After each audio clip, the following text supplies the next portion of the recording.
आज हम क्या करेंगे, integration of cos root x कैसे सॉल्व करते हैं देखेंगे। तो सबसे पहले हम इसमें क्या करेंगे, देखो इसका हमें इंटीग्रेशन पता नहीं है, तो सबसे पहले इसमें हम क्या करेंगे, इंटीग्रेशन बाय सब्स्टिट्यूशन।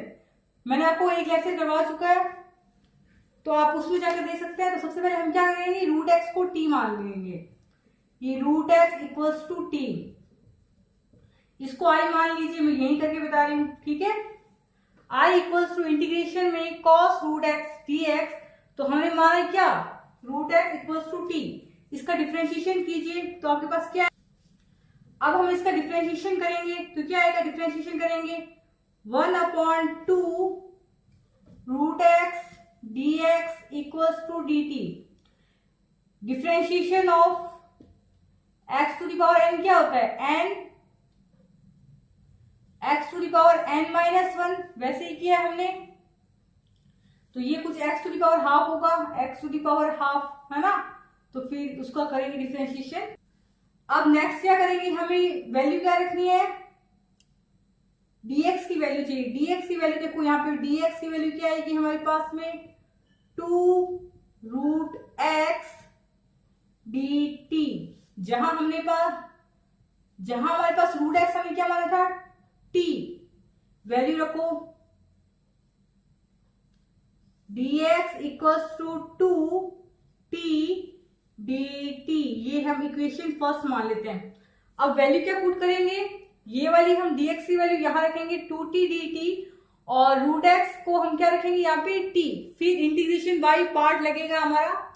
ओके, सबसे पहले वैल्यू पुट कर देते हैं, तो हमारे पास i इक्वल्स टू हमारे पास होगा इंटीग्रेशन में कॉस रूट एक्स की जगह हम ले रहे हैं t, ओके, और dx की जगह हमारे पास क्या है 2t dt, ओके। अब हम क्या करेंगे, 2 हमारे पास कांस्टेंट है, इसको बाहर ले लो, और cos t multiply by t dt आएगा यहाँ पे, तो ये हमारे पास हो जाएगा 2 इंटीग्रेशन में cos t multiply by t, और ये dt। सिंपल। अब देखिए सॉल्व करते हैं आगे। ओके, हमारे पास लास्ट स्टेप ये था, i इक्वल्स टू 2 इंटीग्रेशन में cos t multiply by t dt। Okay, अब हम इसमें क्या लगाएंगे, इंटीग्रेशन बाय पार्ट्स। तो यहां पर हम लगाएंगे इंटीग्रेशन बाय पार्ट का फॉर्मूला। तो इंटीग्रेशन बाय पार्ट का फॉर्मूला क्या होता है, जैसे हमारे पास दो फंक्शन हुए u और v, ये दोनों क्या है, x के फंक्शन है, ठीक है। यहां पर ये दोनों क्या है, t की फंक्शन है, ठीक है। फॉर्मूला बता रही हूं मैं अभी, ये दो हमारे पास क्या है, x की फंक्शन है। मान लो ये हमारे पास फर्स्ट फंक्शन है, ये हमारे पास क्या है, सेकंड फंक्शन है। इक्वल्स टू, सबसे पहले हम क्या करते हैं, first function multiply by integration of second function minus differentiation of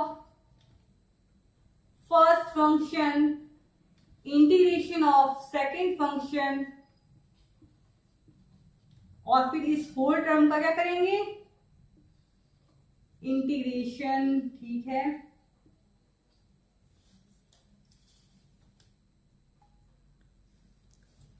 तो ये आपका फॉर्मूला हो गया, इसमें अप्लाई करो। हाँ, और आईलेट फॉर्मूला एक मैं भूल गई, देखो ILATE, यहां आपके पास I का मतलब क्या होता है, इनवर्स ट्रिग्नोमेट्रिक फंक्शन, L का मतलब होता है लॉगरिथमिक फंक्शन, लॉग वाले फंक्शन होते हैं ना वो वाले, A का मतलब अलजेब्रिक फंक्शन, T का मतलब ट्रिग्नोमेट्रिक फंक्शन, और आपके पास E का मतलब क्या होता है, एक्सपोनेंशियल फंक्शन, वो e to the power x वाले होते हैं ना, एक्सपोनेंशियल फंक्शन। ट्रिग्नोमेट्रिक जैसे साइन x आ गए, अलजेब्रिक जैसे x स्क्वायर x क्यूब आ गए, लॉगरिथमिक मतलब log x वाले आ गए, ठीक है। और इनवर्स ट्रिग्नोमेट्रिक फंक्शन मतलब sine inverse x, cos inverse x, ठीक है, ये वाले हो गए, ठीक है। अब इसका यूज कैसे करते हैं, ये मैंने पहले लेक्चर में आपको बता चुकी हूँ, एक बार और देख लो। देखो ILATE, तो जो फर्स्ट फंक्शन है हमारे पास, देखो यहाँ पे देखो, ये हमारे पास क्या है, ट्रिग्नोमेट्रिक फंक्शन है cos t, और ये हमारे पास क्या है, अलजेब्रिक फंक्शन है।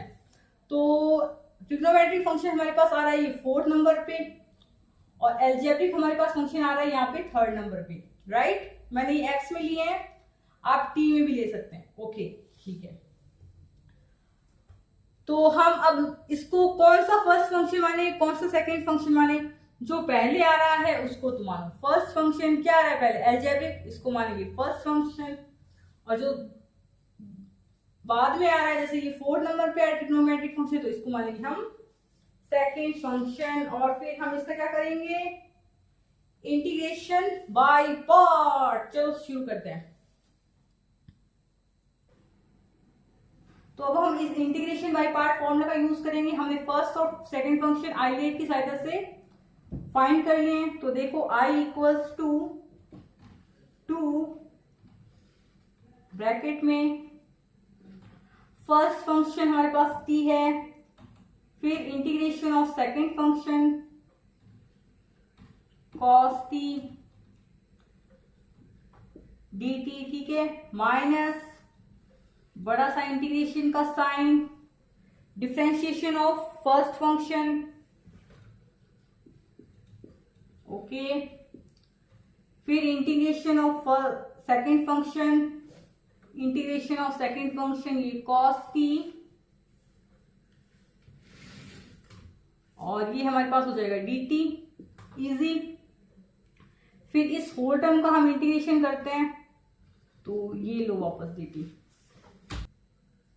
वापस देखो, first function multiply by second function का integration minus differentiation of first function multiply by integration of second function, फिर इस होल टर्म का इंटीग्रेशन, ठीक है, okay.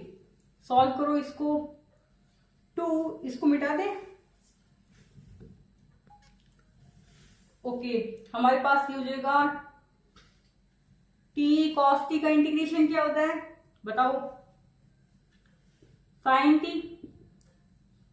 Simple, minus integration of differentiation of t with respect to t, 1 है ना t का differentiation, और cos t का इंटीग्रेशन वापस sin t, और फिर हमारे पास होल का इंटीग्रेशन तो है ही है, ओके।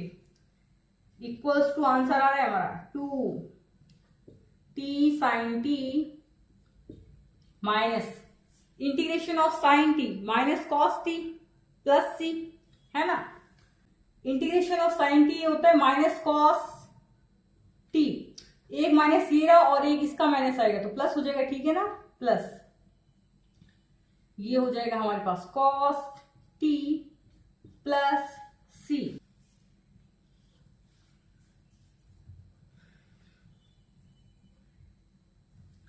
अब वापस t को हमने क्या माना था, root x equal to t माना था, वापस वैल्यू रखो यहाँ पे, तो ये आएगा हमारे पास 2 root x sine root x plus cos root x plus c, ये हमारे पास फाइनल आंसर है, okay. 2 root x sine root x plus cos root x plus c, ये आपका फाइनल आंसर है किसका, integration of cos root x. यहां पे देखिए, तो इसका हमारे पास फाइनल आंसर क्या हुआ, ये, ठीक है,